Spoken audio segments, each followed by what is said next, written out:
Chapter 4 Exogenetic Processes Part 2। तो चलिए शुरू करते हैं। हमारी धरती पर यानी अर्थ पर कुछ पावरफुल एजेंट्स हैं, जैसे कि बहता हुआ पानी, ग्लेशियर, हवा, समुद्र की लहरें यानी सी वेव्स और जमीन के नीचे का पानी यानी ग्राउंड वाटर। ये सब एजेंट्स तीन तरह के काम करते हैं: इरोजन, ट्रांसपोर्टेशन एंड डिपोजिशन। चलिए इन्हें एक एक करके समझते हैं। इरोजनल वर्क, जैसे पानी या हवा किसी चीज को काट कर या रगड़ कर अलग करती है, उसे इरोजन कहते हैं। इमेजिन करो कि नदी अपने रास्ते में आने वाले पत्थरों को घिस घिस कर छोटा कर रही है। ट्रांसपोर्टेशन, जब ये एजेंट्स टूटे हुए टुकड़ों को एक जगह से दूसरी जगह ले जाते हैं, उस प्रोसेस को ट्रांसपोर्टेशन कहते हैं। जैसे हवा मिट्टी को उड़ाकर एक जगह से दूसरी जगह ले जाती है।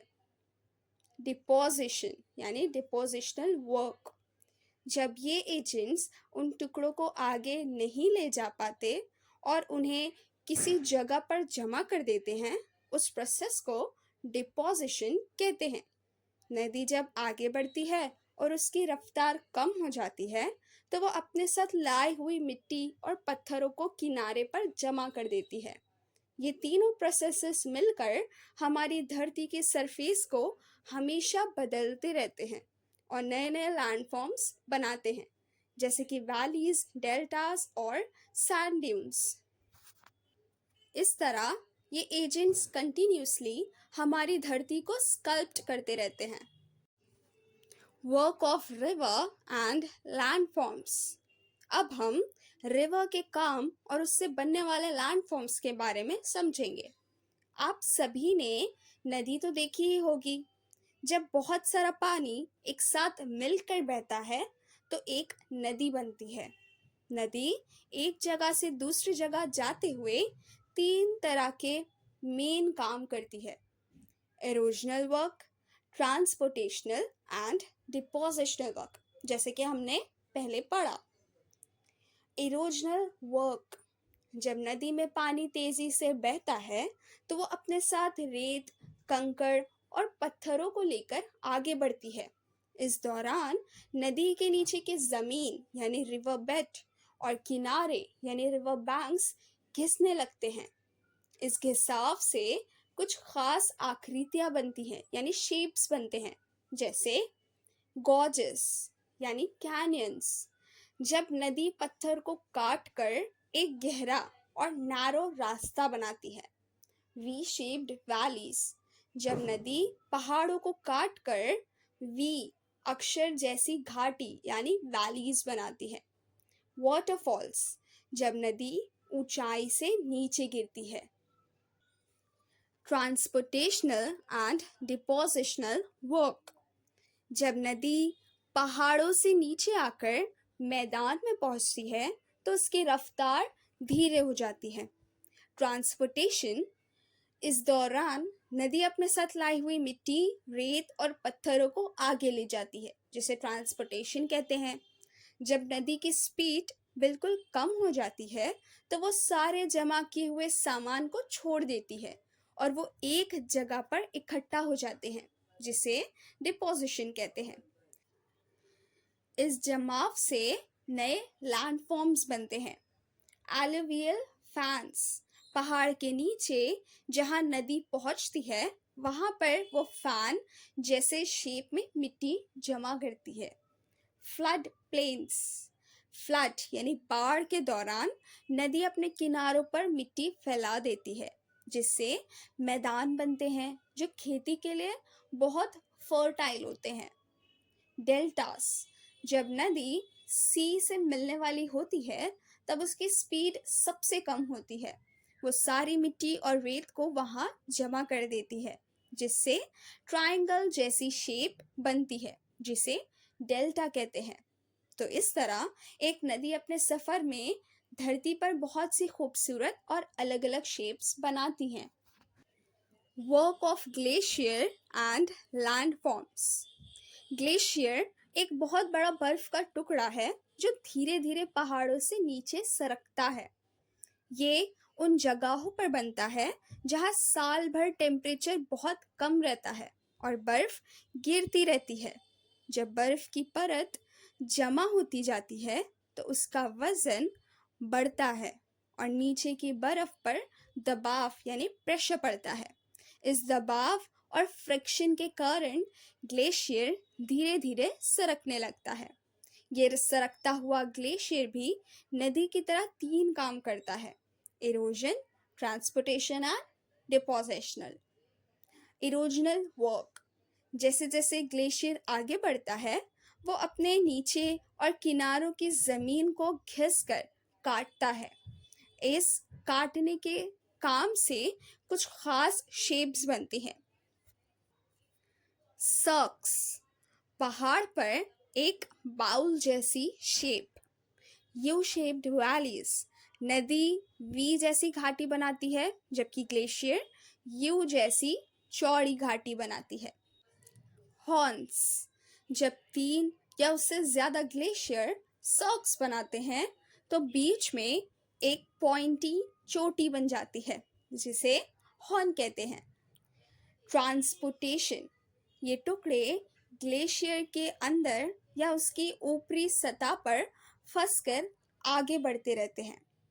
डिपोजिशन: जब ग्लेशियर पिघलने लगता है या उसकी स्पीड कम हो जाती है तो वो अपने साथ लाए हुए सारे सामान को एक जगह जमा कर देता है। इस जमाव से भी कई तरह के लैंडफॉर्म्स बनते हैं। मोरेन्स: ग्लेशियर के किनारे या आगे जमा हुए पत्थरों और मिट्टी का बड़ा सा ढेर। ड्रमलिन्स: एक्स के आकार के छोटे छोटे पहाड़ जो ग्लेशियर द्वारा बनाए जाते हैं। एस्कर्स: ग्लेशियर के अंदर बहते हुए पानी से बनी हुई मिट्टी की लंबी लंबी दीवार जैसी शेप्स। तो इस तरह ग्लेशियर भी धरती की सरफेस को बदलने में एक इम्पॉर्टेंट रोल निभाता है। अब हम मोरेन्स के बारे में बात करेंगे। जैसे कि हमने पहले पढ़ा था, ग्लेशियर अपने साथ मिट्टी, पत्थर और रेत लेकर चलता है। ये सारा सामान जो ग्लेशियर अपने साथ ले जाता है उसको मोरेन्स कहते हैं। जब ग्लेशियर इस सामान को किसी जगह पर जमा करता है तो उसकी लोकेशन के हिसाब से मोरेन्स चार तरह के होते हैं: ground moraines, lateral moraines, medial moraines and terminal moraines. चलिए इन्हें एक एक करके समझते हैं। Number 1, ground moraines. जब ग्लेशियर पिघलकर आगे बढ़ता है तो उसके नीचे जमा हुआ सामान ग्राउंड मोरेन कहलाता है। ये एक तरह से ग्लेशियर का बेस होता है। Number 2, lateral moraines. ग्लेशियर के साइड्स पर जो मिट्टी और पत्थर जमा होते हैं उन्हें लैटरल मोरेन्स कहते हैं। इमेजिन करो कि ग्लेशियर एक नदी की तरह है और उसके किनारे पर ये मोरेन्स बने हैं। Number 3, medial moraines. जब दो ग्लेशियर आपस में मिलते हैं तो उनके बीच में जो मोरेन बनता है उसे मीडियल मोरेन कहते हैं। ये दोनों ग्लेशियर्स के लैटरल मोरेन्स के मिलने से बनता है और बीच में एक लंबी लाइन जैसा दिखता है। Number 4, terminal moraines. जब ग्लेशियर का सफर खत्म होता है और वो किसी नदी या झील में पिघलकर मिलने लगता है तो वहां पर बहुत सारा सामान जमा होता है। इस आखिरी पॉइंट पर जमे हुए मोरेन्स को टर्मिनल मोरेन्स कहते हैं। इस तरह मोरेन्स ग्लेशियर के ट्रांसपोर्टेशन और डिपोजिशन के काम का सबूत है और यह हमें बताता है कि ग्लेशियर ने कहाँ और क्या काम किया है। Work of wind and landforms. हवा यानी विंड ये भी एक बहुत ही पावरफुल एजेंट है जो हमारी धरती की सरफेस को बदलता है। हवा का काम डिजर्ट्स यानी रेगिस्तान और सेमी एरिड रीजन्स यानी कम सूखे इलाकों में सबसे ज़्यादा दिखता है। इन जगहों पर हवा मिट्टी और रेत को एक जगह से दूसरी जगह ले जाती है। हवा भी 3 तरह के काम करती है: erosion, transportation and depositional work. Number 1, erosional work. जब हवा तेजी से चलती है तो वो अपने साथ रेत और मिट्टी के पार्टिकल्स उड़ाकर ले जाती है। ये पार्टिकल्स रास्ते में आने वाले पत्थरों से टकराकर उन्हें घिस घिस कर काटते हैं। इस घिसाव से कुछ इंटरेस्टिंग शेप्स बनती हैं, जैसे मशरूम रॉक्स, नीचे से पतली और ऊपर से चौड़ी, बिल्कुल मशरूम जैसे दिखने वाली चट्टानें। ये तब बनती है जब हवा नीचे से ज्यादा इरोजन करती है। डिफ्लेशन हॉलोस, हवा जब मिट्टी को उड़ाकर ले जाती है तो जमीन पर बने हुए गहरे गड्ढे। Number 2, transportational work. हवा हल्के और छोटे पार्टिकल्स को बहुत दूर तक ले जाती है, जबकि भारी और बड़े पार्टिकल्स को वो कम दूरी तक ही ले जा पाती है। डिपोजिशनल वर्क, जब हवा की रफ्तार कम हो जाती है तो वो सारे जमा किए हुए सामान को नीचे गिरा देती है। इस जमाव से भी कई नई तरह के लैंडफॉर्म्स बनते हैं। सैंड ड्यून्स, हवा से बनी हुई रेत के बड़े बड़े पहाड़। ये अलग अलग आकार के हो सकते हैं, जैसे बाचन्स, क्रेसेंट मून, या साइप्स, लंबी लाइन। लॉयस प्लेन्स, जब हवा बहुत ही बारीक मिट्टी के पार्टिकल्स को हजारों किलोमीटर तक ले जाकर जमा करती है तो एक बड़ा फर्टाइल मैदान बनता है। तो इस तरह हवा भी कंटिन्यूसली धरती के सरफेस को स्कल्प्ट करती रहती है। Work of sea waves and landforms.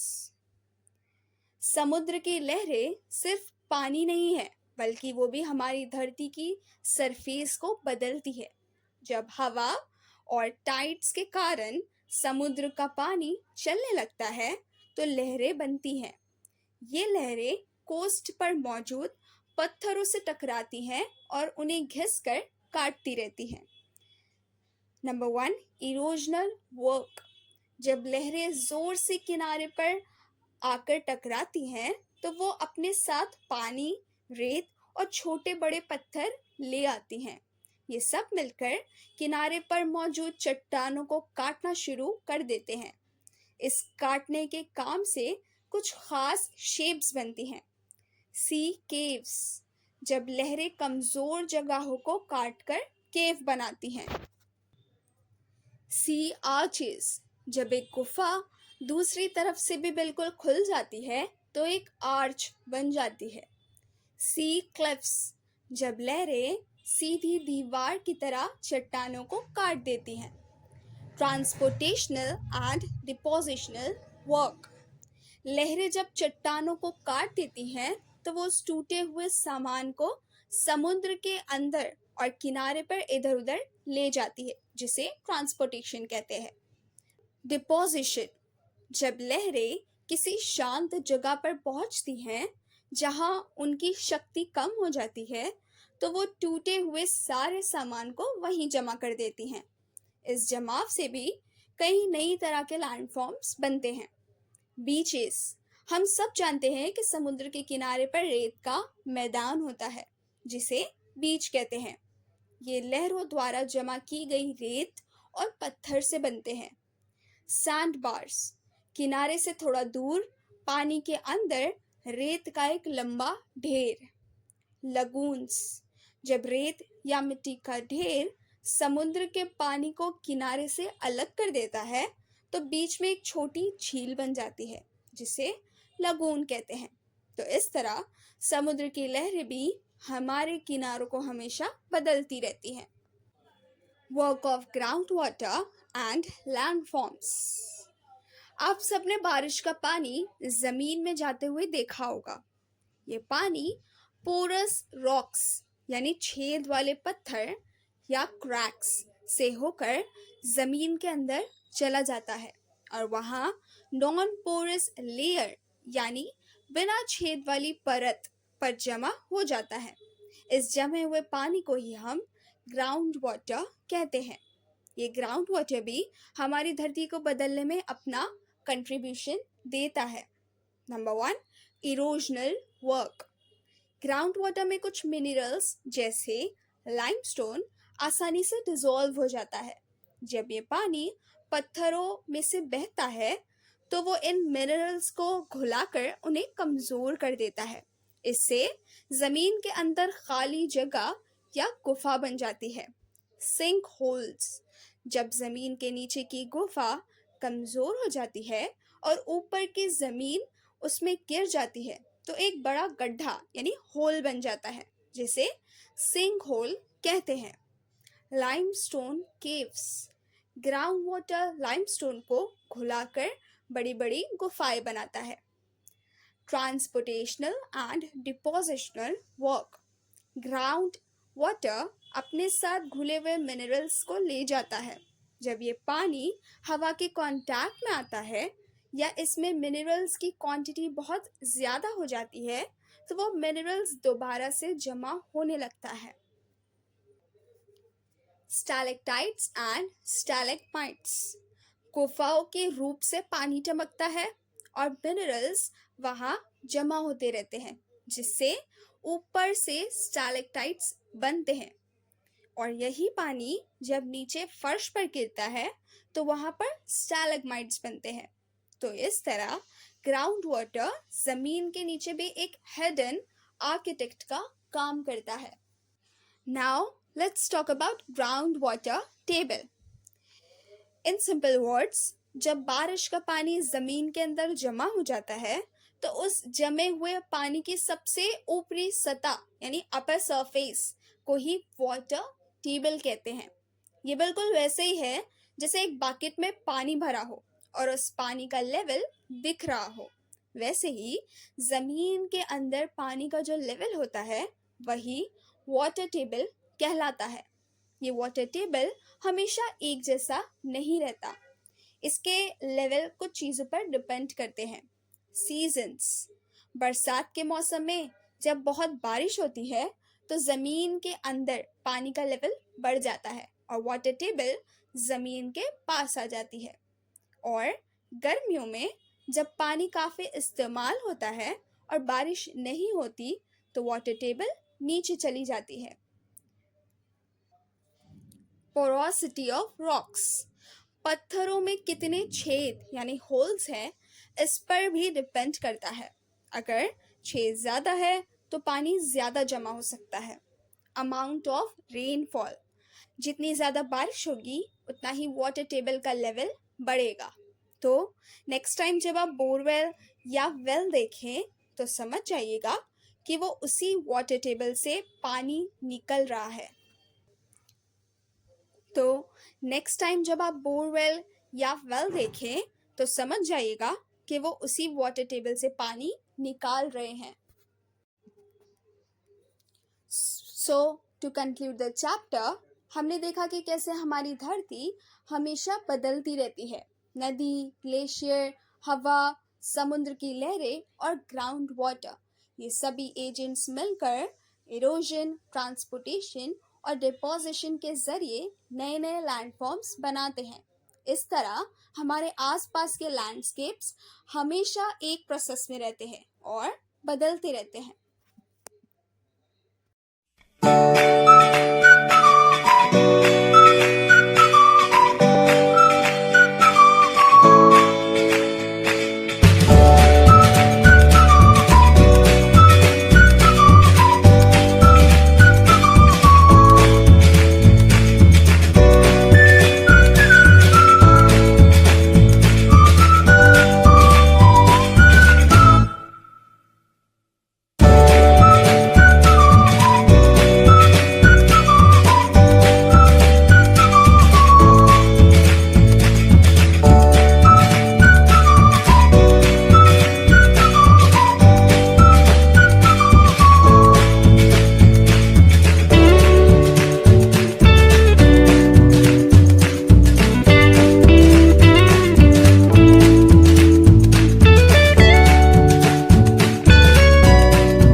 Video को लाइक, शेयर और चैनल